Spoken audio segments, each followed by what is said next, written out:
friends, once again welcome back to our channel Qadri medico official.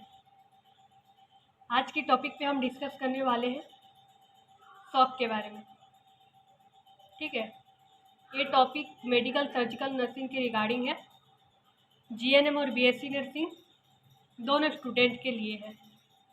ठीक है, तो चलिए अब जानते हैं शॉक की डेफिनेशन क्या होती है। Shock is a physical condition in which decrease the blood supply to the body tissue and body cell। ठीक है, तो शॉक क्या है? एक फिजिकल कंडीशन है जिसे क्या होता है, बॉडी टिश्यू और बॉडी सेल के अंदर ब्लड सप्लाई डिक्रीज हो जाता है, जिसकी वजह से शॉक डेवलप होता है। ठीक है, तो ये होता है शॉक की डेफिनेशन। देन आगे बढ़ते हैं क्लासिफिकेशन की तरफ। शॉक की क्लासिफिकेशन क्या है? First, decrease blood supply. इसके अंदर 2 टाइप्स की होती हैं, cardiogenic shock and hypovolaemic shock. दूसरा होता है abnormal body supply.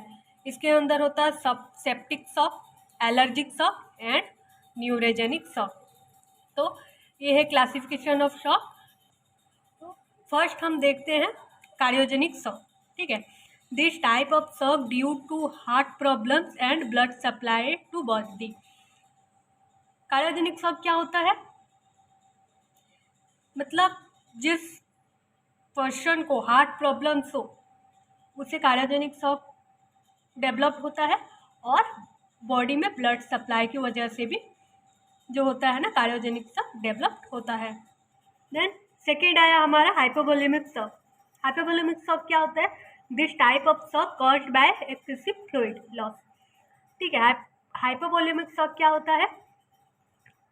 Excessive fluid loss होने के कारण हाइपोवॉल्यूमिक शॉक डेवलप होता है। देन आया septic shock. This type of shock caused bye infection.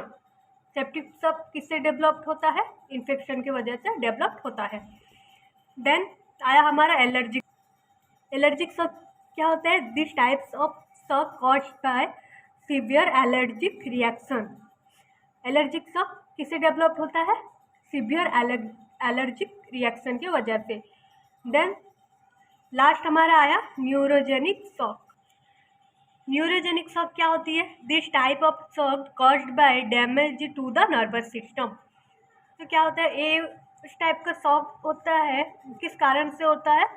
Nervous system के डैमेज होने के कारण से न्यूरोजेनिक शॉक डेवलप्ड होता है। देन हम आगे बढ़ते हैं साइन एंड सिम्टम की तरफ।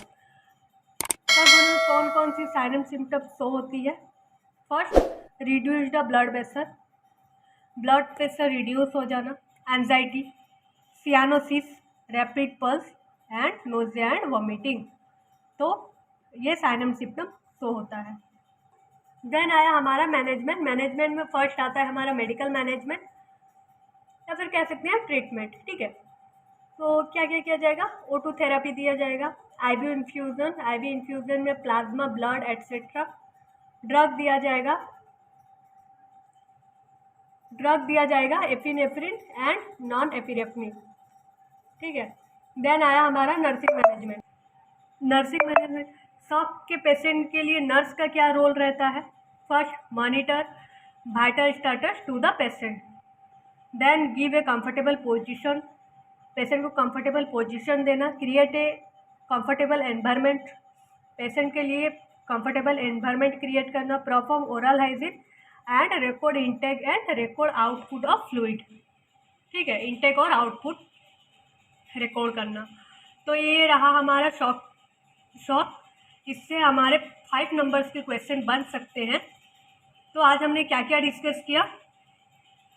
शॉक की डेफिनेशन, शॉक की क्लासिफिकेशन। ठीक है, शॉक को हमने डिस्क्राइब किया, साइन एंड सिम्टम हमने देखे शॉक के क्या होते हैं, मेडिकल मैनेजमेंट और नर्सिंग मैनेजमेंट। तो उम्मीद है आपको शॉक के बारे में समझ में आया होगा। ठीक है, तो अगर आपको हमारा वीडियो पसंद आया हो तो like and share and subscribe करें। मिलते हैं हम अगली वीडियो में। Thanks for watching.